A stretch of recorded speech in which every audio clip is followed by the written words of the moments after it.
Hello everyone and welcome to BuJo Journaling with Eva. Today we will talk about 10 mistakes that I wish I knew to avoid when I first started bullet journaling. And if you are new or even have some experience with bullet journaling, I think this video can be really helpful to you. I will show you 10 mistakes that I did in my bullet journal, and I already marked all of these mistakes. So take your coffee or tea and let's talk about the common mistakes that you should avoid in your bullet journaling. The first mistake I made is that I used too many trackers. Here I have 18 habit trackers and it's tempting to track everything, but it's overwhelming. I tried tracking 18 different things and it became a chore instead of a tool. So, if you can, choose only the things that are really important for you. And skip those things that you would just like to track but don't really need. Then I have the second mistake, and that is copying trends that don't suit you. When you look at this setup, this was something that was really trending. You have a lot of space to write down everything.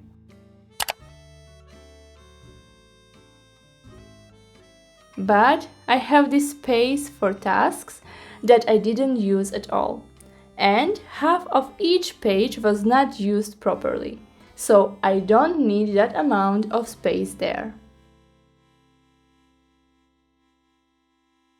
For the third mistake, let's talk about no blank space. Here I was trying to fill every single part of the page, and I ended up with cluttered space. Even if I did those numbers smaller and I didn't color them in, maybe this would look better, but still it's too much.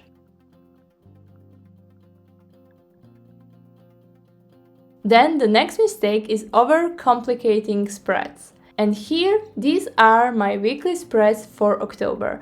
And as you can see, I have a hydrating log, a workout tracker, then sleep and energy tracker, and also weekly reflections. So, fancy layouts can be hard to maintain, and I don't think this is something that you necessarily need in your bullet journal.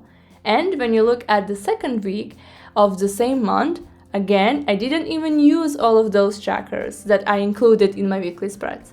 And there was no need even to do that. It was not useful for me at all. Maybe just some of them. Then, using too many colors. And this is a common mistake that I did in my first bullet journal.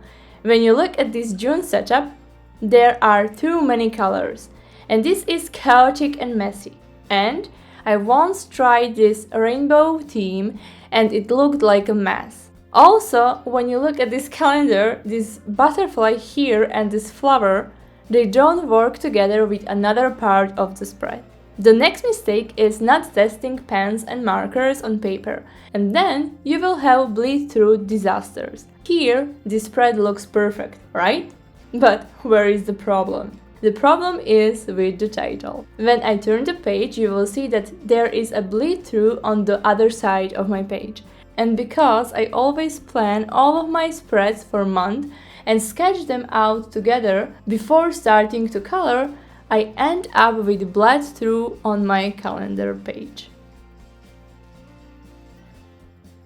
The mistake number 7 is no consistency in your layout, which makes it harder to navigate through your bullet journal. When you look at my February weekly spreads, each spread is completely different. Again, there is a problem with colors, but I already mentioned that. And there is no blank space, and that is the next thing.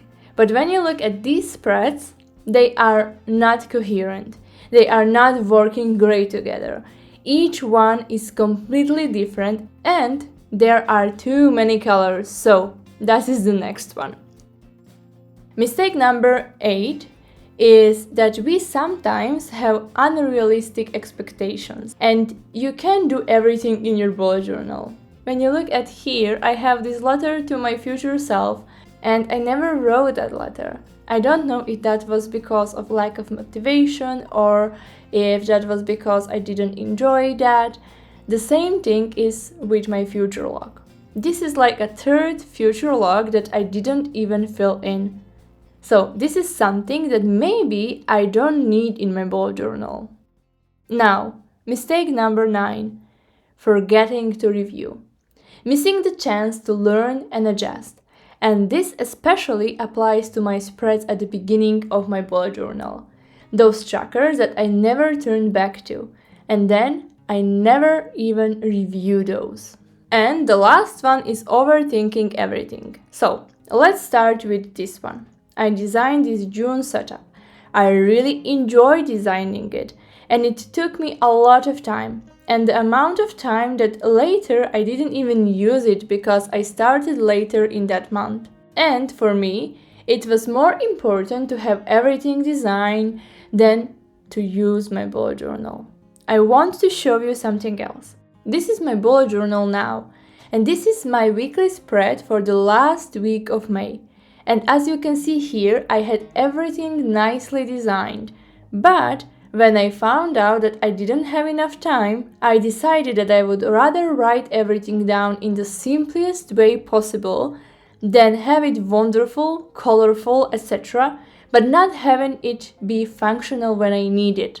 I want my bullet journal to be that way, but this is not the reason why you are bullet journaling. You are bullet journaling to have every single task you need to focus on, and so you don't forget about something.